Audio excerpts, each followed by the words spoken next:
Hello friends, welcome to దేవాంష్కా stories. వాళ్ళు ఇప్పుడు మీరు వినబోతుంది మన్నించి దరిచేరు మా చెల్లి స్టోరీలోని 15వ భాగం.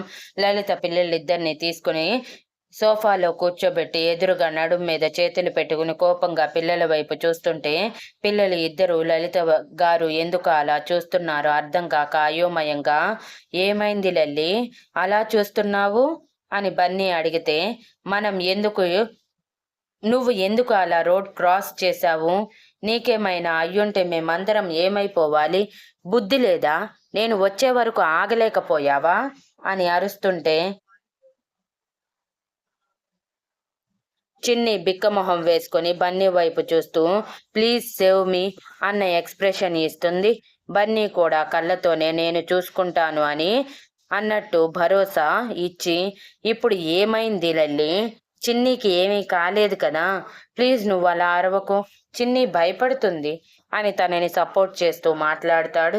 నువ్వు నోరు మూసుకో, పిల్లికి ఎలక సాక్ష్యం అన్నట్టు దానికి నువ్వు సపోర్ట్, నిన్ను చూసుకునే అది ఇలా తయారవుతుంది అని కోపంగా అరుస్తూ ఉంటే ఇంతలో ఆరోహి లోపలికి వచ్చి, ఏమైందమ్మా, ఎందుకు పిల్లల్ని అలా అరుస్తున్నావు అని నవ్వుతూ అడుగుతుంది.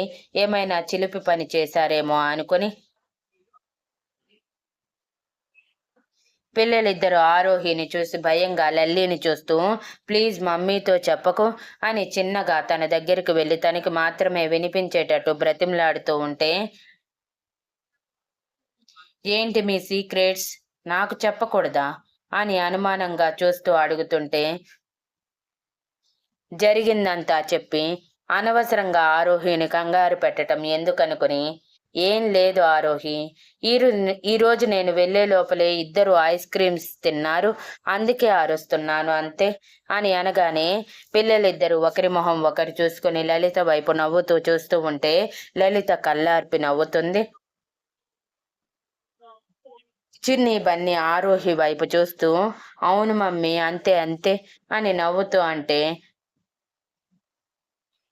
ఎన్నిసార్లు చెప్పాలి మీకు ఐస్ క్రీమ్ తినద్దు అని, మీకు ఊరికే జలుబు చేస్తుంది ఐస్ క్రీమ్ తింటే అని కోప్పడుతుంటే, ఇంకెప్పుడు తినము మమ్మీ, ప్లీజ్ ఈ ఒక్కసారికి వదిలే అని క్యూట్గా మొహం పెట్టి అడుగుతారు. ఆరోహి కూడా నవ్వుతూ సరే అని దగ్గరికి తీసుకుంటుంది. నీకొక విషయం తెలుసా ఆరోహి, ఈరోజు ఒక వింత జరిగింది.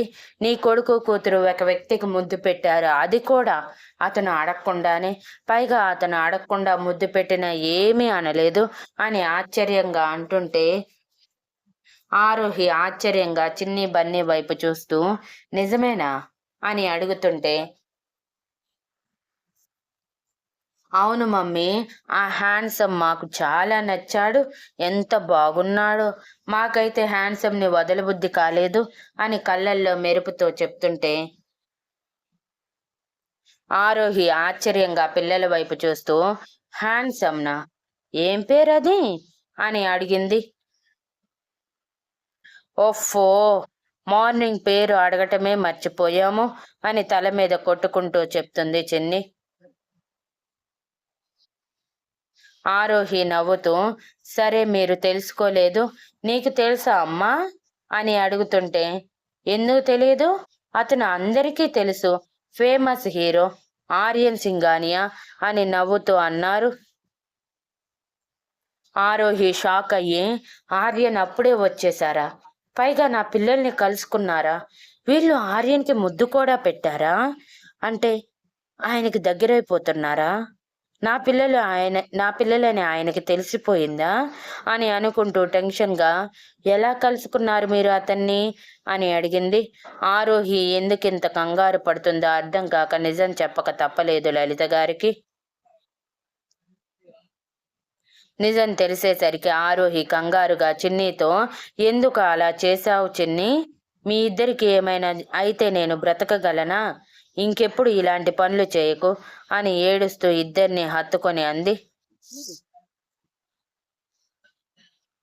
చిన్ని బన్నీ ఆరోహి ఏడుస్తుండేసరికి వాళ్ళు కూడా ఏడుస్తూ, లేదు మమ్మీ, ఇంకెప్పుడు అలా చేయము, సారీ మమ్మీ, ప్లీజ్ నువ్వు ఏడవద్దు, నువ్వు ఏడిస్తే మాకు ఏడుపు వస్తుంది అని ఇద్దరు ఏడుస్తుంటే ఆరోహి పిల్లలిద్దరూ ఏడుస్తున్నారని తన బాధని బలవంతంగా ఆపుకుంటూ కళ్ళు తుడుచుకొని, ఇంకెప్పుడు ఇలా చెయ్యను అని ప్రామిస్ చెయ్యి అని చెయ్యి ముందుకు చాపి అడిగింది. ప్రామిస్ మమ్మీ, ఇంకెప్పుడు ఇలా చెయ్యను అని ఇద్దరు ప్రామిస్ చేస్తారు. ఆరోహి ఇద్దరిని హత్తుకుని, ఇప్పుడు ఆయనకి వీళ్ళిద్దరూ నా పిల్లలని తెలిసిందా తెలియలేదా, తెలిసే దగ్గరికి తీసుకున్నారా లేక యాక్సిడెంటల్గా జరిగిందా, ఏం అర్థం కావట్లేదు అని ఆలోచిస్తూ ఉంది. లలిత గారు ఆరోహిని అలా చూసి, టెన్షన్ పడకు ఆరోహి, ఇక నుంచి నేను ముందే స్కూల్కి వెళ్ళి పిల్లల్ని తీసుకువస్తాను అని అంది. ఆరోహి పైకి లేచి లలిత గారితో, అతనితో నా పేరు చెప్పారా, వీళ్ళు నా పిల్లలని తెలిసిందా అని కంగారుగా అడిగింది. తను అంత కంగారుగా ఎందుకు అడుగుతుందో అర్థం కాక, నాకు తెలియదు, నేనైతే చెప్పలేదు అని పిల్లల వైపు చూస్తుంటే చిన్ని బన్నీ ఇద్దరు ఆర్యన్ తమకి మధ్య జరిగిన కాన్వర్జేషన్ అంతా చెప్తారు.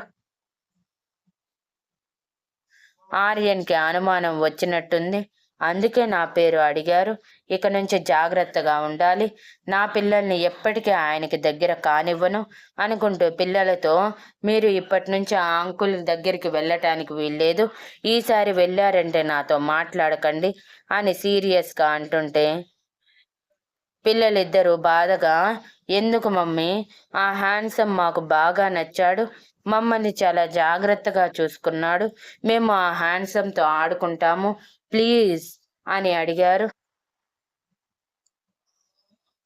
పిల్లల్ని అలా చూసి బాధగా అనిపించినా, మీరు దగ్గరికి వెళ్ళేది మీ నాన్న దగ్గరికి రా, కానీ నా గురించి తెలిస్తే మిమ్మల్ని నాకు దూరం చేస్తాడు, అది నేను తట్టుకోలేను, నన్ను ఎలాగో మోసం చేశాడు, మిమ్మల్ని కూడా దూరం చేస్తే తట్టుకునే శక్తి నాకు లేదు అనుకుంటూ పిల్లల్ని తీసుకువెళ్ళి సోఫాలో కూర్చోబెట్టి వాళ్ళ పక్కన కూర్చొని, మీరు నా మాట వింటారు కదా అని లాలనగా అడిగింది.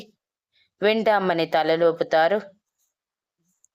అయితే నేను చెప్పినట్టు ఇక నుంచి ఆ అంకుల్తో మీరు మాట్లాడకండి, మమ్మీ ఎప్పుడూ మీ మంచి కోసమే చెప్తుంది, ప్లీజ్ నా బంగారాలు కదా, నేను చెప్పిన మాట వింటారు కదా అని అంటుంటే పిల్లలు అయిష్టంగానే సరే అని అంటారు.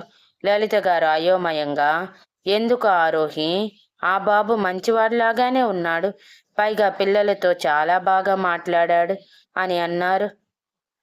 నా పిల్లలని తెలిసి ఉంటే ఆ మాట్లాడేవాడు కాదేమో అనుకుని, అదంతా వద్దమ్మా, నాకు ఇష్టం లేదు, ఆ వ్యక్తి నా పిల్లలకి దగ్గరవ్వటం అని కఠినంగా చెప్తుంది. ఆరోహి అంత సీరియస్గా చెప్పేసరికి ఇక ఏమడిగినా చెప్పొద్దు అని లలిత గారు కూడా సైలెంట్ అయిపోతారు. పదండి ఫ్రెష్ అయి భోజనం చేద్దాం అని పిల్లల్ని తీసుకువెళ్ళి ఫ్రెష్ చేయించి భోజనం పెట్టి రూమ్లో కథ చెప్తుంటే పిల్లలిద్దరూ అన్యమనస్కంగానే వింటూ, ఎందుకు మమ్మీ హ్యాండ్సమ్ దగ్గరికి వెళ్ళనివ్వట్లేదు, నాకు హ్యాండ్సమ్ బాగా నచ్చాడు, తనతో ఆడుకోవాలని ఉంది అని చిన్ను అనుకుంటూ ఉంటుంది. బన్నీని కూడా అలాగే అనుకుంటూ వాళ్ళిద్దరి ఫేస్ ఎక్స్ప్రెషన్ గమనించి, సరే ఇక పడుకోండి, ఇప్పటికే చాలా లేట్ అయ్యిందని చెప్పి వాళ్ళని బలవంతంగా నిద్రపుచ్చి, ఎందుకు ఆర్యన్ మళ్ళీ మా జీవితంలోకి రావాలి అనుకుంటున్నావు, ఒకవేళ నువ్వు వద్దామనుకున్నా రానివ్వటానికి నేను సిద్ధంగా లేను, ఎప్పటికీ నువ్వు మాకు దగ్గర కాలేవు అనుకుంటూ పిల్లల పక్కనే పడుకొని నిద్రపోతుంది. నెక్స్ట్ డే పిల్లల్ని స్కూల్లో వదిలిపెట్టి పిల్లల వైపు సీరియస్గా చూస్తూ, గుర్తుంది కదా నేను చెప్పింది, మీ హ్యాండ్సమ్ కనిపించినా మీరు మాట్లాడకూడదు, నాకు మాట ఇచ్చారు మర్చిపోకండి అని అంది. పిల్లలిద్దరూ ఒకరి మొహాలు ఒకరు చూసుకొని సైలెంట్గా సరే అని తలూపుతారు. అలా వాళ్ళని స్కూల్లో వదిలిపెట్టి తన ఆఫీస్కి వెళ్ళిపోతుంది.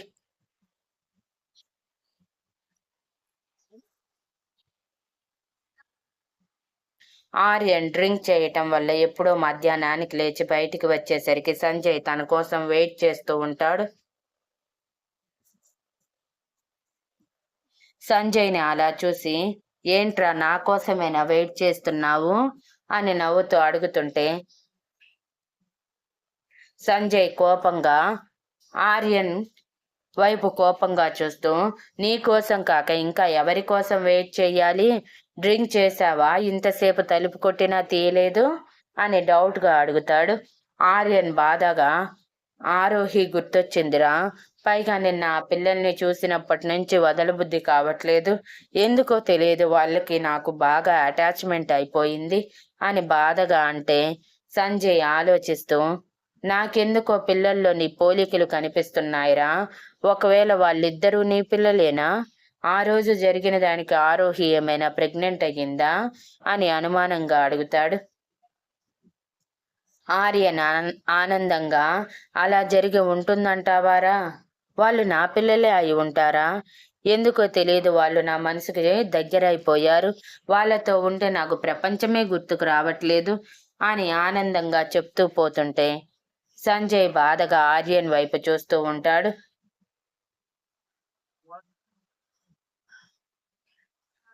Thank you for listening, and please like, share, comment and subscribe.